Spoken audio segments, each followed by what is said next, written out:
Present by नकली music Khutauna.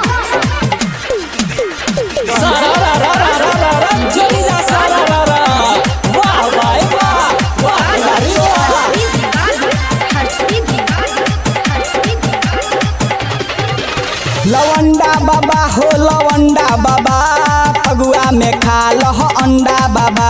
लवंडा बाबा हो लवंडा बाबा फगुआ में खा लह अंडा बाबा।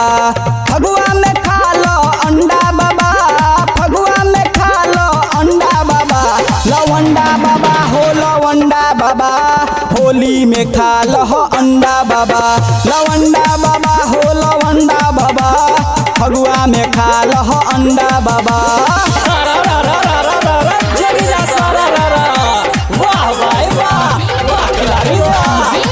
अभी आप सुन रहे हैं खुटौना से मैथिली म्यूजिक की शानदार प्रस्तुति। अंडा के स्वाद बाबा तू जे चखब हेबह जे अंडा जवान भजबह जवान भजबह। जय हो अंडा के स्वाद बाबा तू जे चखब हेबह जे अंडा जवान भजबह।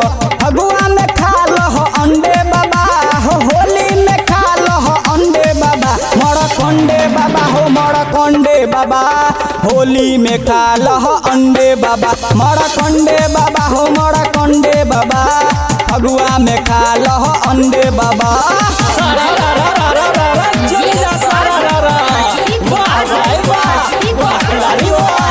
अभी आप सुन रहे हैं खुटौना से मैथिली म्यूजिक की शानदार प्रस्तुति। परवीन भैया सुना छौड़ी के डालत रंग पियर का और अबीर रगड़त अबीर रगड़त। होली है ओ पिंदर मुखिया हो छौड़ी के डालत रंग पियर का और अबीर रगड़त।